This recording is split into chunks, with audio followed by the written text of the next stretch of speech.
Hi everyone, it's Vicky here with Doodling Faith, and if you're loving our videos, don't forget to give us a like and subscribe for regular content.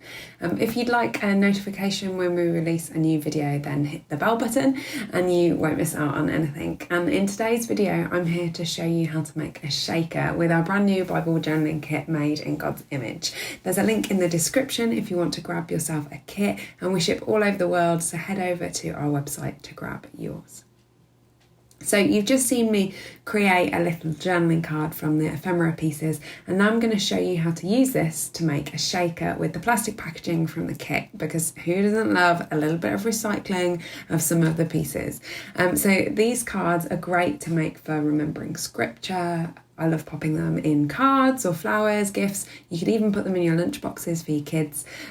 They're separate from your Bibles, so that's great. It means that it also gives you lots of space for journaling, and they don't cover up the words either. This kit comes with our acrylic stamp set, which I'm using here, and it's reusable and has all the information on, but you'll need a clear stamp block like the one that I'm using, and some inks or some paint or something like that to use with them. They're super versatile. I've made clay tags for presents and cake decorations, Christmas tree decorations, all sorts with them. The possibilities really are endless. But if you're planning on stamping straight into your Bible, I would highly recommend using Stays On permanent ink. It doesn't bleed through the pages, but as this is separate, you can crack on and use whatever you have on hand. So today we're going to be looking at one of Jesus's I am statements, and in John, I am the vine, you are the branches. In John 15:9, this story ends with, as the Father has loved me, so I have loved you, now remain in my love. So while I paint my background, let's have a look at John 15:9. So we often see in our Bibles that remaining in Jesus's love is translated to abiding. But what does it actually mean to abide with Christ and ultimately abide in the Father? Because as I abide in him, so you abide in me. Well, much like Russian dolls, you know, those ones that stack internally within one another. When we remain within the presence of Jesus, we sacrifice ourselves, we relinquish control of our lives over to him. And that means that we're protected by God, we're loved by God, and he provides really the context and the meaning to our lives. He's the one who gives us purpose. Well, Jesus describes this through the analogy of a branch bearing fruit. That if we remained connected to the vine, then we will bear much fruit, the most evident of which is love, that others would know that we are followers of Jesus by our love. Now, in my previous life as a science teacher, we would often get asked about plants and how they grow. Now, bear with me, I'd get questions like, Miss, so do plants suck up water?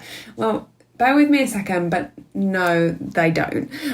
Plants grow and they gain water through a process called osmosis. That's as scientific as we're getting, people. But this works by one side of the plant having water and the other side having a lack of water. Now, hopefully you see where I'm going with this.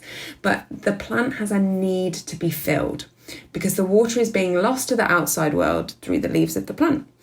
Now, what does this have to do with Jesus's analogy here? Well, if we are the branch, we're called by Jesus to abide in him, the vine. We can't keep ourselves alive. We need the vine to stay alive. We can't do anything to suck up God's love or our salvation. They're freely given because God abundantly has all we could ask for or need, and we have a lack. By remaining in him, our lack of sufficiency is filled by God's love for Jesus and his love for us. This love flows through us and should overflow into the outside world. It was never meant to be contained just to grow ourselves so that we would have great fruit. That fruit is supposed to impact the world around us. It's by being connected to him that we can draw on the well of abundant life that comes from our eternal Father in heaven and flows through the arteries of our lives. We have to be connected in community with the Trinity. And as we saw last week, this community is what transforms us into the image of Christ. I would encourage you today, whatever it is that you're up to maybe click on one of the links in the description below of the worship songs and just spend some time with Jesus in prayer, abide with him, Ask him what needs pruning and what fruit he's developing in your life, how he's transforming you more into his image. I love old hymns, and Abide With Me is one that I find myself humming. Usually when I'm alone, out for a walk with the dog, God has been working in my heart over the past few years on what I call breath prayers. I know it's a silly name, but that's what I call them. They're short prayers that have a huge impact. Ones where we can exhale Jesus. Like, show me the nearness of your presence. Abide with me. Show me your glory. Guard my heart. My list could go on, but I encourage you to find your own breath prayer. To see how your life could be transformed by choosing a small prayer for a week and repeating it over and over as you go about your day. Not complicated, not pretentious, just short, impactful, meaningful to you. Like, in life, in death, O Lord, abide with me. So as I go ahead and add my own journaling to my finished page, I would love to pray with you.